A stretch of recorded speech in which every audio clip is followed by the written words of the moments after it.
अबुल कलाम अपने बचपन का वाक़या बयान करते हैं कि इनकी वालिदा मुलाज़मत भी करती थीं और घर का कामकाज भी वही करती थीं। एक रात खाने के वक्त उन्होंने सालन और जली हुई रोटी मेरे वालिद के आगे रखी। मैं वालिद के रद्द अमल का इंतज़ार करता रहा कि शायद वो गुस्से का इजहार करें, मगर उन्होंने इंतहाई सुकून से खाना खाया और फिर मुझसे दरियाफ्त किया कि आज स्कूल में मेरा दिन कैसा गुज़रा। मुझे याद नहीं कि मैंने क्या जवाब दिया, लेकिन उसी दौरान मेरी वालिदा ने रोटी जल जाने की माज़रत की, मगर मेरे वालिद ने कहा कि इनको ये रोटी खाकर लुत्फ़ आया। उसी रात मैं अपने वालिद को शब बखैर कहने इनके कमरे में गया तो उनसे सवाल किया कि वाकई उनको जली हुई रोटी खाकर लुत्फ़ आया।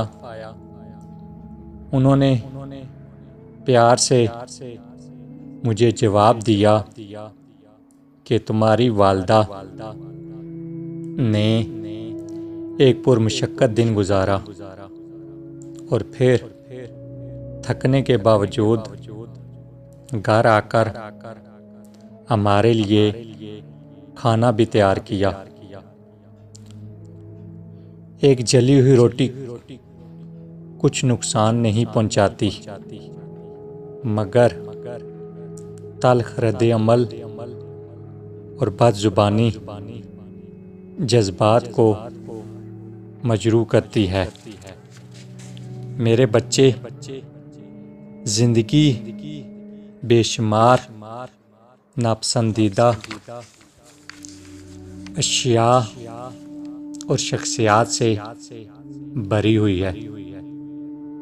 मैं भी कोई बेहतरीन या मुकम्मल इंसान नहीं हूँ और ये समझता हूँ कि हमारे इर्द गिर्द लोग और अजीज़ो अकारब भी गलती कर सकते हैं, लिहाजा एक दूसरे की गलतियों को दरगुज़र करना, रिश्तों को बाखूबी निभाना, आला ज़र्फ़ी का मुज़ाहरा करना ही ताल्लुकात में बेहतरी का सबब बनता है।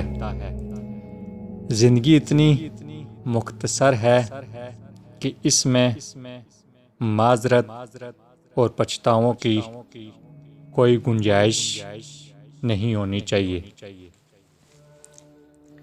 गम ना करो, कोई ज़्यादती की किसी हद तक भी पहुंच जाए, भरोसा रखो आखिरी फ़ैसला तो मेरे रब का ही है।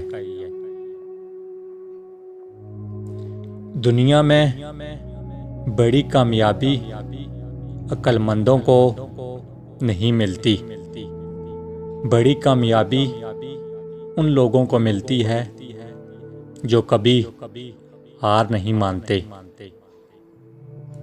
अपनी ज़िंदगी में अहमियत सबको दो, जो अच्छा होगा खुशी देगा, जो बुरा होगा वो सबक देगा। अपने अंदर की सोच को साफ रखें, क्योंकि कश्तियाँ बाहर के पानी से नहीं अंदर के पानी से डूबती हैं। लोगों ने अपने घरों को जन्नत बना लिया और जन्नत में घर बनाना भूल गए।